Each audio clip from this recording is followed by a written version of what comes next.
पिछली वीडियो में फॉरफीचर को समझाने के बाद आज मैं बताता हूँ कि फॉरफीचर शेयर का रीइश्यू कैसे किया जाता है। फॉर एग्जांपल कंपनी ने एक शेयर होल्डर ए है, उसके 100 शेयर को फॉरफेट कर लिया था। 100 शेयर जो फॉरफिटेड हो गया था, उस फॉरफिटेड शेयर को अब क्या करना चाहती है? रीइश्यू करना चाहती है। रीइश्यू कंपनी जो है प्रीमियम पे भी किया जा सकता है, ठीक है ना, पार में भी किया जा सकता है और डिस्काउंट में भी कर सकती है। ये कंपनी के ऊपर डिपेंडेड है, क्योंकि ऑलरेडी कंपनी के पास 100 शेयर का फॉरफिटेड अमाउंट्स जमा है, ठीक है। अब जब रीइश्यू किया जाए, पहली एंट्री इसकी होगी फॉरफीचर की, दूसरी एंट्री होगी रीइश्यू की, और रीइश्यू करने के बाद अगर जो फॉरफिटेड अमाउंट अगर कुछ बचता है, अगर कुछ डिस्काउंट नहीं होता है, कुछ लॉस नहीं होता है रीइश्यू में, तो इसका टोटल अमाउंट ट्रांसफर कर दिया जाता है कहां पर? कैपिटल रिजर्व में।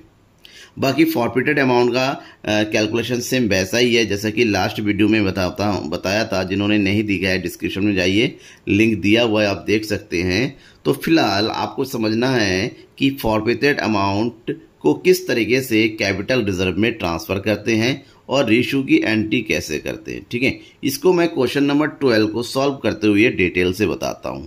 तो आप लोग क्वेश्चन नंबर 12 देखिए अपनी बुक में, और ये देखिए क्वेश्चन नंबर 12 है, Krishna limited issued 15,000 share of 100 each at a premium of 10 rupees per share payable as follows. Krishna limited ने 15,000 शेयर इशू किए 100 रुपए के हिसाब से, साथ ही 10 रुपए का प्रीमियम, यानी कि 110 रुपए का शेयर हो गया। एप्लीकेशन पे 30 रुपीज, अलॉटमेंट में 50 rupees including premium, that means 40 plus 10। First and final call में 30 rupees, right. All the share subscribed and company receive all the money due. जितनी भी मनी था ड्यू का, वो सारा का सारा कंपनी को मिल गया, सारा ही सब्सक्राइब हो गया है, with the exception of allotment and first call money of 150 shares. केवल एक के पास 150 शेयर थे, उसने ना ही अपना अलॉटमेंट का पैसा दिया, ना ही कॉल का पैसा नहीं दिया। दीज शेयर्स फॉर फॉरफिटेड, ये शेयर फॉरफिट कर लिए गए और साथ ही साथ रीइश्यू कर दिया to Neha as fully paid share. 12 नहीं है, ध्यान में रखिएगा, ये 120 है, वो गलत लिखा गया, प्रिंटिंग मिस्टेक है, 12 नहीं 150 होगा, ठीक है। तो क्या किया कंपनी ने? 150 शेयर्स को 120 रुपीज में फिर से रीइश्यू कर दिया। अब देखिए यहाँ पर एक चीज है, 100 रुपए का तो शेयर था, कंपनी ने फॉरफिट कर लिया था। अब कंपनी दोबारा जब इशू किया रहा है तो 20 रुपीज प्रीमियम पे इशू किया जा रहा है। पहले ऑलरेडी प्रीमियम था, यहाँ पर भी प्रीमियम पे इशू किया जा रहा है। अब आपको इस पूरी की एंट्री कैसे करेंगे रीइश्यू में, उसको ध्यान से समझना है, ठीक है। मैं सबसे पहले इसको कैलकुलेशन बताता हूँ, फिर एंट्री बताता हूँ। तो पहले हम निपटा लेते हैं कैलकुलेशन की, कितना पैसा आ रहा है, कितना फॉरफीचर में जाएगा। कैलकुलेशन जब पहले कर लेते हैं ना, तो एंट्री में बिल्कुल दिक्कत नहीं होती है, ठीक है। तो कंपनी ने इशू किया 15,000 शेयर्स, एप्लीकेशन में मांगे गए 30 rupees, according to company 15 multiply by 30, that means 15 दिया 45, तो 4,50,000 कंपनी को एप्लीकेशन में रिसीव होगा।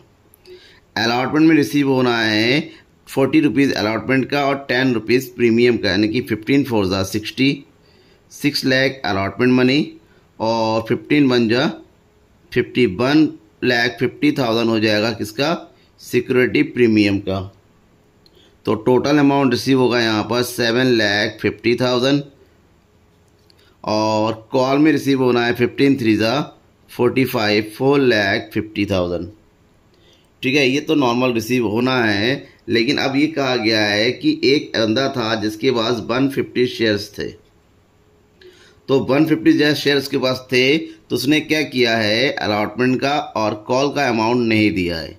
तो अलॉटमेंट का पैसा अगर नहीं दिया है तो इसका मतलब सिक्योरिटी प्रीमियम भी नहीं दिया है।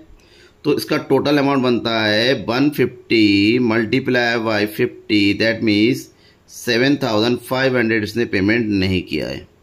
तो अलॉटमेंट में टोटल अमाउंट कितना रिसीव होगा?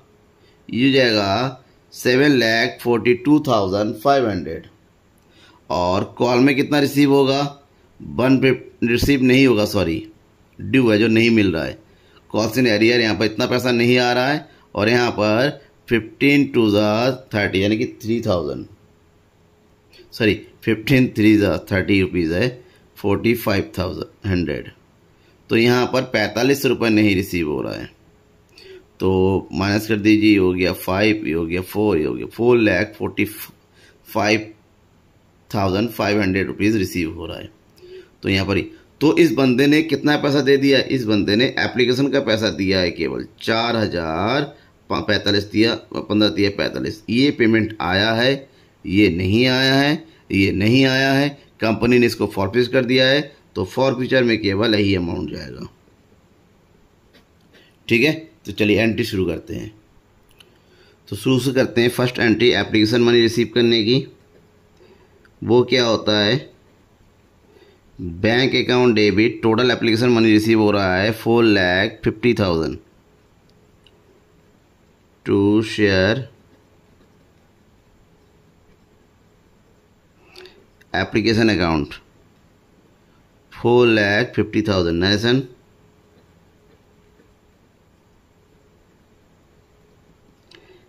Application money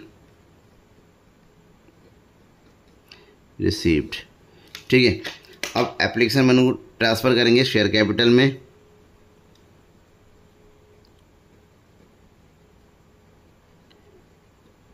share application account debit 4,50,000 पूरा ट्रांसफ़र हो रहा है to share capital 4,50,000 application money transfer to share capital account. ठीक है, अब एप्लीकेशन निपट गया। अलॉटमेंट की पहली एंट्री ड्यू की करेंगे।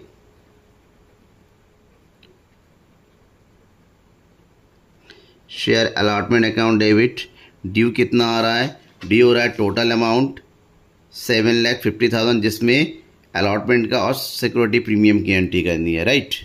तो ये हो गया 7,50,000 टू शेयर कैपिटल में जाएगा 40 रुपीज़, यानी कि 15 4 60, तो ये हो जाएगा 6 लाख। और ये हो गया securities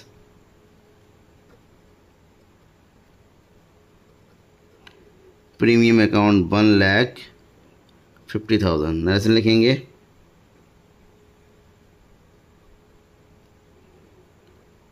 allotment money due with ₹10 premium. अब अलॉटमेंट मनी रिसीव करने की एंट्री करेंगे, बट ध्यान में रखना है अलॉटमेंट में 7,500 जो है रिसीव नहीं हो रहा, ये पैसा नहीं आ रहा है, तो उसको माइनस करके जो अमाउंट बचेगा वो रिसीव होगा 7,42,500। तो रिसीव करने की एंट्री क्या करते हैं,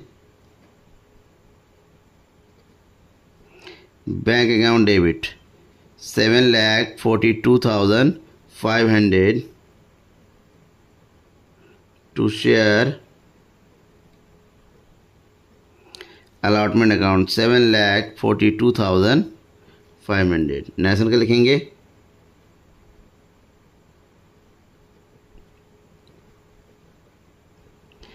allotment money received except of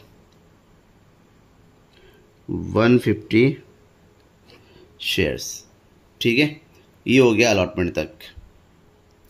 अब फर्स्ट कॉल की मनी ड्यू करेंगे। Share first call first and एक साथ हो रहा है। Final call account debit, total amount कितना हो रहा है यहाँ पर ड्यू, टोटल अमाउंट हो जाएगा 4,50,000 क्योंकि 30 रुपीज़ मांगा गया है टू शेयर कैपिटल अकाउंट 4,50,000। ये हो जाएगा call money due. Amount receive करने की एंट्री करेंगे, तो यहाँ पर भी अमाउंट कुछ आ नहीं रहा है, तो जितना पैसा आ रहा है, कितना पैसा आ रहा है 4,45,500, क्योंकि एक बंदे ने 4,500 रुपीज़ नहीं दिया, जो नहीं दिया उसको माइनस कर दीजिए, बाकी की एंट्री कर देंगे। ठीक है, तो बैंक अकाउंट डेबिट, तो अमाउंट कितना आ जाएगा यहाँ पर 4,45,500 to share first and final call account 4,45,500। नेशन का लिखेंगे, ये हो गया call money received except of 150 shares को छोड़ के बाकी सारे पैसे मिल गए। ठीक है, अब कंपनी ने क्या किया, ये 150 शेयर्स को फॉरफेट कर लिया। तो फॉरफेट करने की एंट्री क्या करेंगे, शेयर कैपिटल को डेबिट कर देंगे। Share capital account debit, total forfeit हो रहा है 150 शेयर्स, तो ये हो जाएगा 150 मल्टीप्लाई बाई 100, टोटल अमाउंट कितना हो जाएगा 15,000 टू। अब यहाँ पर क्या हुआ, जब अलॉटमेंट का पैसा देखिए ध्यान में रखिएगा, अलॉटमेंट में जो है टोटल अमाउंट नहीं आ रहा है, इसको मतलब 7,500 में सिक्योरिटी प्रीमियम भी है, तो 150 मल्टीप्लाई बाई 10 यानी कि 1,500 रुपीज़ सिक्योरिटी प्रीमियम का भी है। सिक्योरिटी प्रीमियम का जब अमाउंट नहीं होता तो नॉर्मली क्या करते हैं, इसको क्रेडिट करते हैं, जब अमाउंट नहीं आता है तो इसको हम डेबिट कर देंगे। ठीक है, तो जो शेयर कैपिटल हो रहा है यहाँ पर, शेयर कैपिटल के साथ सिक्योरिटी प्रीमियम की भी एंट्री करनी है हमें, क्योंकि वो पैसा नहीं आ रहा है। सिक्योरिटीज प्रीमियम अकाउंट डेबिट कितना हो जाएगा 150 मल्टीप्लाई 10 यानी कि 1,500 रुपीज़। जब सिक्योरिटी प्रीमियम नहीं आता है तो उसको राइट अप कर देते हैं। ठीक है, to share allotment, share total amount कितना हो जाएगा 150 मल्टीप्लाई बाई 50, तो ये हो जाएगा 7,500, क्योंकि ये पैसा आया नहीं तो वो भी इसके में इंक्लूड रहेगा। To share first and final call का भी पैसा नहीं आया, 150 मल्टीप्लाई बाई 30, 4,500। ठीक है, जो पैसा आया है उसको शेयर फॉरफीचर में डाल दीजिए। टू शेयर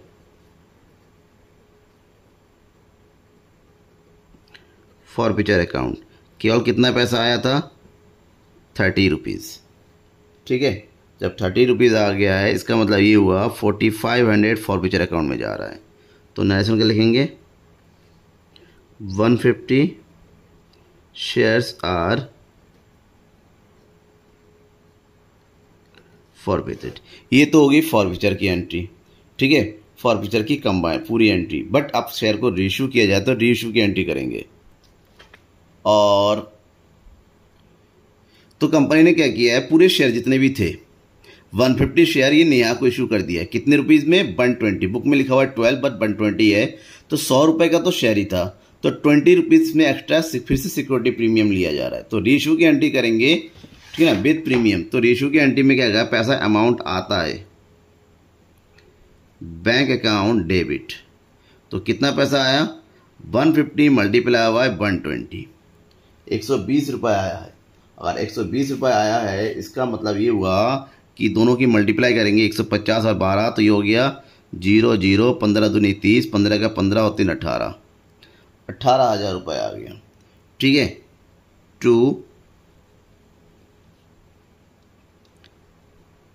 शेयर कैपिटल में नेट अमाउंट जाता है 100 रुपीज़, इसका मतलब ये हो गया 15,000, सॉरी ये हो जाएगा हाँ 15,000, जो बच्चा अमाउंट है वो चला जाएगा सिक्योरिटी प्रीमियम में। To securities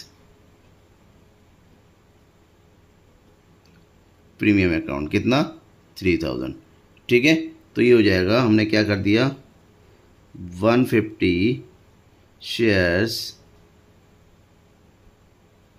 reissued to Neha at the rate of ₹120, 120 रुपये के हिसाब से नेहा को शेयर रीइश्यू कर दिया। अब अगर शेयर रीइश्यू कर दिया, पैसे पूरी आ गए, दोबारा अलॉट हो गया है, जब दोबारा अलर्ट होता है उस केस में यहाँ पर ये जो 144,500 फॉरफीचर में पैसा डाला था वो कहाँ चला जाएगा।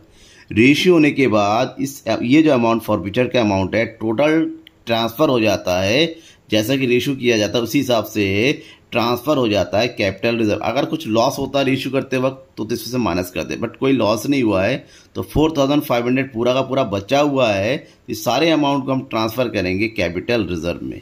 तो कैपिटल रिजर्व की एंट्री होती है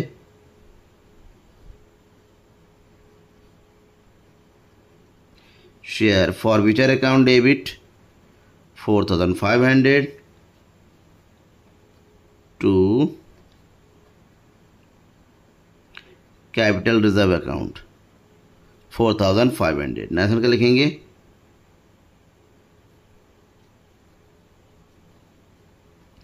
फॉरफीचर अमाउंट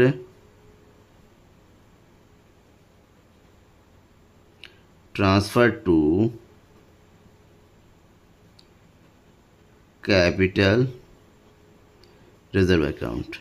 ठीक है, ये हमारी एंट्री पूरी हो गई। कोई भी डाउट होता है बेझिझक कमेंट बॉक्स में कमेंट करके बताइए। आपकी डाउट को सॉल्व करने के लिए मैं जरूर सॉल्व करूंगा। ठीक है ना। Thank you everyone.